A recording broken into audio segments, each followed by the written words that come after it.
今回はいつもと違ったスタイルで作るインドカレーの作り方をシェアします。玉ねぎを炒め、スパイスを炒めてと、そこに時間を割くくらいなら、インドカレー屋さんに食べに行った方が早いよと思う方も多いかもしれません。今回のレシピは、そんな方に送る、とっても手間いらずなスパイスから作るカレーの調理方法です。豪快でワイルドな調理スタイル。アウトドアでも応用できそうな調理方法です。そしてなぜかこのスタイルで作った2日目のカレーが絶妙に美味しい。とインド人夫お墨付き。ぜひ2日目のお味もご堪能ください。ちなみにこの作り方をマスターすれば、他のスパイスカレー作りでも応用できるので、スパイスカレー好きな方は知っておくととても便利ですよ。今回はその調理法でサグミートとも言われているほうれん草とマトンを使ったカレーを作ります。では、その作り方を見ていきましょう。まずは圧力鍋に洗ったマトン 500g を入れます。だいたい2から3人分の分量になります。そこへ玉ねぎ1つ分を加えます。今回はスライサーを使用し薄くスライスしていますが、包丁でみじん切りでも大丈夫です。この緑色はパクチーの茎の部分です。基本的にパクチーは葉の部分を使用するのですが、もったいないので茎の部分も一緒に煮込んだりしています。続いてトマト1つ分を粗みじん切りし、加えます。トマト缶の場合は大さじ4から5杯加えてくださいね。プレーンヨーグルト大さじ5加えます。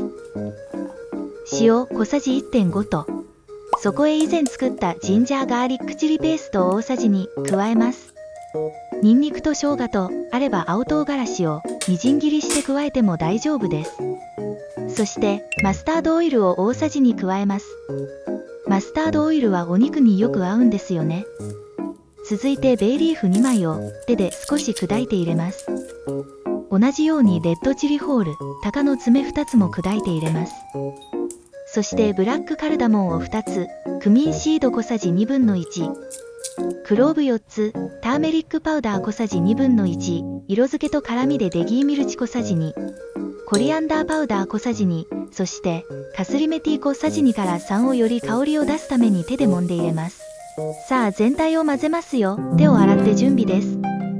手に傷があるとチリでしみるので、傷がないか確認し、手で揉み込むように全体を混ぜていきます。もちろんビニール手袋を使用して揉み込んでいただいて大丈夫です。結構爪の先や間がターメリックカラーになってしまいますからね。ですが私はインドで火を入れる前なのに手で揉み込んで美味しそうに全体が混ざり合わさる様子を見ていたので、心を込めて素手でワイルドに揉み合わせています。この時なるべく玉ねぎの繊維を手で握って潰しておくようにしています。マリネ完了です。どうでしょう？美味しそうなカラーに変身しているのではないでしょうか。スパイスの比率の答え合わせも色を見ると結構わかりますよ。続いて火にかけます。まずは蓋をせず全体をかき混ぜながらグツグツ沸騰するまで待ちます。沸騰してくると玉ねぎなどから水分が出てきます。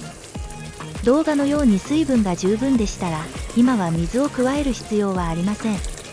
ですがもし水分が少ないようでしたら水を具材ひたひたまで加えてから蓋をしてくださいね。でないと蓋をし圧力で煮込んだ時粘度が高く焦げてしまう可能性が高いと思います。圧力鍋の蓋をし最初は強火にかけシュッシュと圧力がかかったら弱火にして20分煮込みます。たまに底が焦げないよう水分チェックの意味も込めて鍋全体を振っています。煮込んでいる間にグレービーとなるほうれん草を茹でてペーストにしていこうと思います。ほうれん草はある程度の大きさにカットしたものを鍋へ入れ、時短のためティファールで沸かした熱湯を入れて約1分茹でます。茹で上がったら冷水を入れたボウルの中へ入れ粗熱を取ります。粗熱が取れたらブレンダーでペースト状にしておきます。圧力鍋の20分間の煮込みが終わり、圧力が抜けました。さあどうでしょう。蓋を開けます。しっかりマトンからの油も出ていますね。最後のステップです。蓋を開けたまま弱火にかけ、ペーストにしたほうれん草を加えますよ。5分10分ほどこのまま煮込みます。今回の最初にほうれん草以外の具材とスパイスを入れて混ぜて圧力鍋で煮る方法でもしっかり玉ねぎに火が通っていることが確認できます。ですが、さらに美味しくいただくために最後にじっくり煮込んでいきます。2日目のこのカレーが美味しいというのもそこから来ていると思います。よく煮込んだら仕上げに香辛料の香味を、深い風味のあるマトンマサラを小さじ 2.5 と爽やかなカスリメティー小さじ2を手で揉んで入れ、よく混ぜ、最後に蓋をして圧力で5分煮込んで塩で味を整えたら完成です。